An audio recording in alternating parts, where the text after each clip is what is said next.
नमस्कार प्यारे साथियों, इस वीडियो में बात करने वाले हैं एसएससी सीएचएसएल 2023 की भर्ती के बारे में। और इस वीडियो में मैं आप सभी को बताने वाला हूं कि कैसे आप 2023 की एग्जामिनेशन की तैयारी कर सकते हैं और कैसे केवल पहले ही अटेम्प्ट में इस एग्जामिनेशन को क्वालिफाई कर सकते हैं। पूरी जानकारी एकदम रियल और ऑथेंटिक रहेगी, क्योंकि यहाँ पे मुझे कोई अपना कोर्स नहीं बेचना है कि मैं आपको बेफालतू में डराऊं। तो पूरी जानकारी एकदम रियल और एकदम सटीक जानकारी आप सभी के लिए रहेगी कि अगर आप इन स्टेप को फॉलो करते हैं तो निश्चित तौर पे आपको सक्सेस मिल सकती है। क्योंकि जो भी मैंने अपनी लाइफ में एक्सपीरियंस किया है, चाहे फेलियर की बात करें या फिर सक्सेस की बात करें, तो दोनों ही चीजों से मैं कुछ कुछ चीजें आपको बताऊंगा जिससे कि आपको बहुत सारे बेनिफिट हो सकते हैं और आप अपनी एग्जामिनेशन को आसानी से क्वालिफाई कर सकते हैं।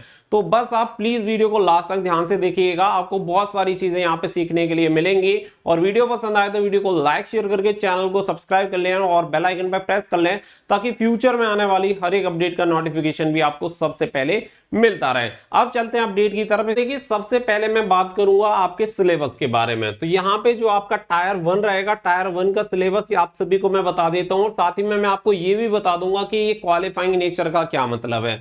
तो चलिए यहाँ पे देखिए, टायर 1 आप सभी को दे रखा है। टायर 1 का यहाँ पे टोटल आपका जो पेपर होता है, इसमें टोटल 4 सेक्शन आपके होते हैं, first, second and third and fourth. तो यहाँ पे टोटल 4 सेक्शन आपको देखने के लिए मिलेंगे, जिसमें पहला सेक्शन आपका इंग्लिश लैंग्वेज, नंबर सेकंड आपका जनरल इंटेलिजेंस, नंबर थर्ड आपका quantitative aptitude and number third आपका जनरल अवेयरनेस। टोटल 4 सब्जेक्ट यहाँ पे आपके रहते हैं, जिसके लिए हर एक सब्जेक्ट में आपके 25 क्वेश्चन आपसे पूछे जाते हैं, जिसके लिए हर एक के लिए आपको 2 नंबर दिए जाते हैं। यानी कि हर एक सेक्शन आपका 50-50 मार्क्स का यहाँ पे रहता है। यानी कि टोटल नंबर ऑफ क्वेश्चन आपसे पूछे जाते हैं 100, और जिसके लिए 200 आपको मार्क्स दिए जाते हैं। साथ ही में आप सभी को बता दें कि ये जो आपका पेपर होता है, 1 घंटे का आपका पेपर होता है, 60 मिनट में आपको इस पेपर को करना होता है।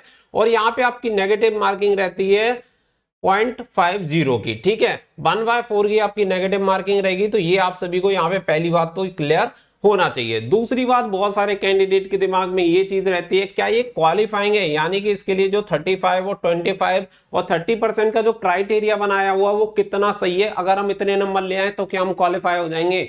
जी नहीं, ऐसा बिल्कुल नहीं है। वो मिनिमम क्वालिफाइंग क्राइटेरिया है, उससे ऊपर आपको मार्क्स लेके ही आने हैं। यानी कि मिनिमम इतने नंबर आपके होने ही चाहिए, वो मिनिमम क्राइटेरिया रखा गया है। हमेशा उससे ऊपर आपकी कट ऑफ बनती है। लगभग 9 से 10 गुना कैंडिडेट को प्री एग्जामिनेशन में क्वालिफाई किया जाता है, 9 से 10 गुना, ठीक है। या तो 9-10 गुना आप लगभग मान सकते हैं कि इतने गुना कैंडिडेट। तो ये चीज आपके दिमाग में ना रहे कि आपको केवल इतने मिनिमम क्वालिफाइंग मार्क्स पर सभी कैंडिडेट को पास कर दिया जाएगा, तो ऐसा बिल्कुल नहीं होता है। तो देखिए, यहाँ पे आपको ये सब्जेक्ट समझ में आ गए। अब इसके साथ ही आप सभी अगर देखें यहाँ पे टायर 2, तो देखिए टायर 2 में कुछ भी आपका ऐसा चेंज नहीं हो रहा है, क्योंकि मैथमेटिक्स भी आपकी आएगी, रीजनिंग भी आपकी आएगी, इंग्लिश भी आपका आएगा और जनरल अवेयरनेस भी आएगा।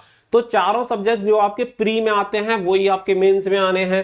अब यहाँ पे केवल आपकी एक चीज चेंज हो जाएगी, वो है कंप्यूटर नॉलेज का मॉड्यूल आपको यहाँ पे पूछा जाएगा, जो केवल क्वालिफाइंग नेचर का है, क्योंकि इसके नंबर आपके मेरिट में ऐड नहीं होंगे। मेरिट आपकी बनेगी टायर 2 के आपके जो ये सेशन 1 दे रखा है, तो सेशन 1 के सेक्शन 1 एंड सेक्शन 2 पे आपकी फाइनल मेरिट लिस्ट बनेगी टोटल 360 मार्क्स में से। तो यही आपका मेन है। अब यहाँ पे जब हमारे सब्जेक्ट प्री यानी कि टायर 1 और टायर 2 के सेम हैं, तो हमें अलग से ज्यादा सोचने की जरूरत नहीं है, स्टार्टिंग से ही उसकी तैयारी करके चलनी है, क्योंकि चारों सब्जेक्ट आपके टायर 2 में भी आने। सिर्फ आपको कंप्यूटर नॉलेज की अलग से तैयारी कर लेनी है, ताकि आपका काम चल जाए। इसके अलावा आपका स्किल टेस्ट, टाइपिंग टेस्ट वगैरह आपकी पोस्ट के अकॉर्डिंग होता है। तो ये तो यहाँ पे बात हो गई। अब देखिए, अगर मैं बात करूं प्री एग्जामिनेशन से ही हम बात कर लेते हैं, क्योंकि अगर आपने प्री के लिए यानी कि टायर 1 के लिए अगर अच्छी तैयारी कर ली, तो टायर 2 के लिए केवल आपको थोड़ा सा एडवांस पढ़ना है और आपका काम हो जाएगा। यानी कि आपका जो लक्ष्य है, आपका जो टारगेट है, वो ये नहीं होना चाहिए कि टायर 1 केवल मुझे क्वालिफाई करना है। आप ये समझ के चलिए कि टायर 1 के बाद टायर 2 भी सेम इसी में होगा और इसी के आधार पे होना है, तो इसमें मुझे अच्छे से अच्छा स्कोर करना है। सबसे पहली चीज मैं आप सभी को क्लियर कर दूं कि अगर आप प्रीवियस ईयर के पेपर नहीं देखते हैं, तो ऐसे समझ लो कि बिना मक्खन का दूध। आप समझ रहे होंगे कि मतलब अगर आपने उसमें से जो मेन चीज है, मेन कंपोनेंट है, वही उसमें से निकाल दिया, तो सबसे पहला और सबसे जरूरी जो चीज है वो है आपके लिए प्रीवियस ईयर के क्वेश्चन पेपर। तो जब भी आप अपनी तैयारी की शुरुआत करें, तो शुरुआत करने के साथ ही आपको अपने क्वेश्चन पेपर से स्टार्ट करना है, जिससे कि आपको एग्जैक्ट ये समझ में आ जाए आपके पेपर में किस टाइप के क्वेश्चन पूछे जाते हैं, उसका लेवल क्या होता है। अगर आप प्रीवियस ईयर क्वेश्चन पेपर लेना चाहते हैं तो आप इस बुक को परचेज कर सकते हैं। ये बुक आपकी दिशा पब्लिकेशन की बुक आती है, जिसमें आपको लास्ट 12 साल के क्वेश्चन पेपर मिल जाएंगे, तो जिसमें आपको पूरे डिटेल सॉल्यूशन भी दिए गए, तो आप यहाँ पे देख सकते हैं पूरे डिटेल सॉल्यूशन आप सभी को मिल जाएंगे। साथ ही में आपके जो लास्ट 5 ईयर में ट्रेंड चल रहा है उसका एनालिसिस भी आप सभी को मिल जाते हैं और 100% ऑथेंटिक सॉल्यूशन आपको मिल जाएंगे। साथ ही में इस बुक में आपको बता दें कि यहाँ पे जो सॉल्यूशन करने के लिए ट्रिक्स का भी यूज किया गया, जिससे कि आपका टाइम भी रिड्यूस हो जाता है। तो ये बेनिफिट आप सभी को मिल जाएंगे। बुक का लिंक आपको वीडियो के डिस्क्रिप्शन में मिल जाएगा, वहां से जाके आप बुक को परचेज कर सकते हैं। अगर आपको कंप्लीट गाइड बुक चाहिए तो आप ये वाली बुक भी दिशा पब्लिकेशन की ले सकते हैं। इसमें आपको चारों सब्जेक्ट मिल जाएंगे, जिसमें आपका general intelligence, general awareness, quantitative aptitude और इंग्लिश लैंग्वेज आपका कवर हो जाता है। यहाँ पे आप सभी को बता दें कि थ्योरी को अपडेट करके यहाँ पे सॉल्यूशन दिए गए हैं, और साथ ही में आप सभी को यहाँ पे बता दें कि 5 ईयर के यहाँ पे आपको लास्ट 5 ईयर के क्वेश्चन पेपर भी देखने के लिए मिल जाएंगे। साथ ही में आपको 3 यहाँ पे ऑनलाइन मॉक टेस्ट भी इसमें दिए गए, जो कि आप एक्टिवेट कर सकते हैं। और सबसे अच्छी बात आप सभी को बता दें कि जो आपके करंट अफेयर्स के क्वेश्चन होते हैं एमसीक्यू टाइप, उनको यहाँ पे अपडेट करके दिया गया है। तो आप इस बुक से अपनी तैयारी काफी बेहतर तरीके से कर सकते हैं। लिंक आपको वीडियो के डिस्क्रिप्शन में दिया गया है, वहां से जाके आप इस बुक को परचेज कर सकते हैं। सबसे पहले अपनी जो तैयारी है वो प्रीवियस ईयर से आपको स्टार्ट करनी है, जिससे कि आपको जब पूरा ये समझ में आ जाएगा कि कहां से आपसे क्वेश्चन पूछे जा रहे हैं, किस टाइप के क्वेश्चन पूछे जा रहे हैं, किस लेवल के पूछे जा रहे हैं, जिससे कि क्या है कि जब आप 10 मॉक टेस्ट लगा लोगे, ठीक है, 10 लास्ट ईयर के प्रैक्टिस सेट लगा लोगे, लास्ट ईयर की मैं बात कर रहा हूं, ठीक है, मॉक टेस्ट की बात नहीं कर रहा हूं, लास्ट जो आपको प्रैक्टिस सेट रहेंगे लास्ट ईयर के, वो आपको कम से कम 10 कर लेने, जिससे कि आपको एक एग्जैक्ट आइडिया हो जाए। अब इसके बाद मैं आगे बात करता हूं कि किस तरीके से आपको अपनी मेन जो तैयारी है वो स्टार्ट करनी है। जैसे कि मान के चलिए कि आपको सबसे पहले क्या करना है कि सबसे पहले आपको प्रीवियस ईयर क्वेश्चन पेपर, जो कि मैंने आप सभी को बताया, कम से कम आपको 10 मिनिमम यहाँ पे लगाने हैं। अब इससे क्या रहेगा कि आपको पूरा पता चल जाएगा, और मेन क्या है कि इसका सही से एनालिसिस आप सभी को करना है। कि सबसे ज्यादा कैंडिडेट के साथ यही प्रॉब्लम होती है कि लास्ट ईयर के जो भी क्वेश्चंस आए उसमें हम करेंगे क्या कि यहाँ पे 10 करेंगे तो सही, लेकिन 10 में से मान के चलिए जैसे पहले हमने ये देखा कि 100 क्वेश्चन उसमें से पूछे जा रहे हैं, 100 में से हमने 60 क्वेश्चन सॉल्व कर लिए।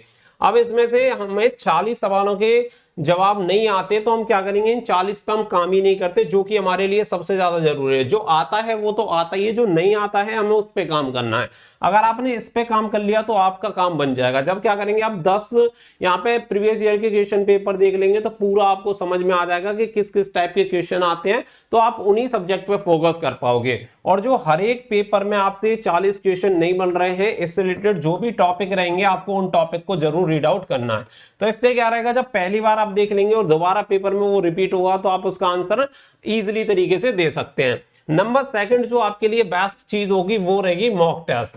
मॉक टेस्ट आपके स्कोर को जितना बूस्ट करता है, शायद ही कोई चीज आपके स्कोर को इतना बूस्ट करती हो, क्योंकि आप क्लासेस वगैरह कितनी भी ले लो, अगर आप मॉक टेस्ट नहीं लगाते तो कुछ नहीं करते। डेली एक मॉक टेस्ट आप लगाओ, किसी का भी, जिसका भी आपको लगता है कि ये मॉक टेस्ट बेस्ट है, उसका मॉक टेस्ट ले लो। डेली आपको एक मॉक टेस्ट देना है। एक मॉक टेस्ट देने के लिए आपको 1 घंटा चाहिए, लेकिन उसे सॉल्व करने के लिए आपको 2 घंटे चाहिएंगे। तो आप ये मानो कि डेली एक मॉक टेस्ट लगाने के लिए 3 घंटे का टाइम आपको देना ही देना है। जब आप 3 घंटे का टाइम दोगे, क्योंकि 1 घंटे में आप उसे लगाओगे, और 2 घंटे में जो क्वेश्चन आपसे नहीं लगे हैं, जिन सवालों के आंसर आपको नहीं पता है, वो आप फाइंड आउट करोगे टॉपिक वाइज, और हर एक टॉपिक का उससे रिलेटेड जो भी क्वेश्चन है वो एकदम से क्लियर होना चाहिए। जैसा कि एग्जांपल के लिए मान के चल लो कि आपसे जीके में फंडामेंटल राइट का क्वेश्चन, कोई भी सवाल जिसका आंसर आपको नहीं पता था, अब क्या है, फंडामेंटल राइट्स को पूरा चाट जाओ, तो वहां से अगर आपका अगली बार कोई भी सवाल आए तो आपको उसका उत्तर पता होना चाहिए। जब आप इस स्ट्रेटजी को फॉलो करोगे तो आप देखोगे कि 10 से 15 दिन में ही आपका जो स्कोर होगा 2-4 नंबर बूस्ट होना स्टार्ट हो जाएगा। और लगभग अगर आप ये मानो कि अगर आपने 2 से 3 महीने मैक्सिमम, में ये मान रहा हूं कि कोई भी स्ट्रेटजी हो, अब वो टाइम के ऊपर डिपेंड करता है कि आपको एग्जामिनेशन के लिए कितना टाइम मिल रहा है, लेकिन अगर आपने सेम इसी स्ट्रेटजी को फॉलो करके अगर आपने तैयारी कर ली, तो आप ये मानो कि पहले आप, जैसे कि मान लो पहले 100 में से, अगर 100 में से आप 60 क्वेश्चन सही कर पा रहे हो, तो मैं आपको बोल रहा हूं कि कम से कम आप 85 तक पहुंच जाओगे, इतना स्कोर आप कर पाओगे। तो ये बहुत सारी चीजें ऐसी हैं जो छोटी छोटी चीजें हैं, जिन्हें मिलाकर अगर आप काम करो तो बहुत अच्छा काम बन जाता है। पहले जब जैसे कि मैं तैयारी करता था, उस टाइम की मैं बता रहा हूं, तो लगभग 2015 की मैं आपको बता रहा हूं, जिसमें मेरा एग्जामिनेशन निकला था, उस टाइम सबसे बढ़िया फंडा था कि टायर 1 होता था, एग्जामिनेशन को क्वालिफाई करो, 200 नंबर का पेपर, 200 क्वेश्चन आते थे और 200 क्वेश्चन का 200 नंबर का पेपर होता था, तो उसमें 50-50 पूछता था हर एक सेक्शन में। केवल टायर 1 को क्वालिफाई करो, टेस्ट के लिए पहुंच जाओ। लेकिन वहां पे हमसे गलती यही हो गई कि हमने अपनी टाइपिंग की तैयारी नहीं की, क्योंकि हमारे दिमाग में तो सिर्फ रिटन एग्जामिनेशन था। लेकिन अब आपको ये तैयारी नहीं करनी है, क्योंकि देखो नौकरी चाहिए तो सारी चीजें आपको करनी पड़ेंगी। जब आपको पता है कि आपसे टाइपिंग ली जाएगी तो आपको टाइपिंग के लिए पहले से ही तैयार रहना है, यानी कि इतना करते रहो कि बाद में आपको एक साथ से कोई दिक्कत ना हो। ये 3 चीजें मैंने आपको बताई। पहली आपकी प्रीवियस ईयर क्वेश्चन पेपर की लगाने हैं कम से कम 10। नंबर 2 है आपका मॉक टेस्ट, जो कि डेली एक आपको लगाना है। इसके अलावा है आपका टाइपिंग, जो कि आपको कंटिन्यू थोड़ी बहुत करते रहना है, जिससे कि जब आपका एग्जामिनेशन निकल जाए तो एक साथ आपके ऊपर इतना प्रेशर ना हो कि भाई मुझसे टाइपिंग नहीं हो पाएगी। साथ ही में देखो मेंस एग्जाम के लिए यानी टायर 2 के लिए अगर मैं बात करूं तो सेम आपके सब्जेक्ट है, केवल आपको कंप्यूटर के लिए अलग से थोड़ा सा पढ़ लेना है, जो कि आपका क्वालिफाइंग है। टोटल आप सभी को पता चली गया कि 360 में से आपकी फाइनल मेरिट लिस्ट बनेगी। पहला पेपर क्वालिफाइंग नेचर का है, उसके नंबर आपके ऐड नहीं होते, बट ऐसा नहीं है कि मिनिमम क्वालिफाइंग मार्क्स पे आपको पास कर दिया जाए। तो ये स्ट्रेटजी जब आप फॉलो करोगे तो बहुत सारा आपको बेनिफिट देखने के लिए मिलेगा। साथ ही में अगर मैं बुक की बात करूं तो बहुत सारी बुक आपको मार्केट में मिल जाती है, जो आपको बेस्ट लगे आप वो बुक परचेज कर सकते हैं। जहां से आपको बेस्ट सॉल्यूशन मिल रहे हैं आप वो वाली बुक परचेज कर लो, उसके लिए कोई इशू नहीं है। जो बुक मैंने आपको सजेस्ट की है तो आप वो वाली बुक भी ले सकते हैं, बेस्ट बुक है, कोई दिक्कत नहीं है। तो आई होप इस वीडियो से आपको कहीं ना कहीं काफी बेनिफिट मिलेगा। अगर जो स्टेप मैंने आपको बताए अगर आप इन्हें फॉलो करेंगे तो आप देखेंगे कि आपके स्कोर में काफी ज्यादा बूस्ट आ जाएगा और आपका स्कोर काफी अच्छा हो जाएगा। आई होप वीडियो आपको पसंद आई होगी। वीडियो पसंद आई हो तो प्लीज वीडियो को लाइक शेयर करके चैनल को सब्सक्राइब कर लें और बेल आइकन को प्रेस कर लें, ताकि फ्यूचर में आने वाली हर एक अपडेट का नोटिफिकेशन आपको सबसे पहले मिलता रहे। मिलेंगे नेक्स्ट वीडियो में, फिलहाल के लिए बस इतना ही। Thank you for watching. जय हिंद, जय भारत।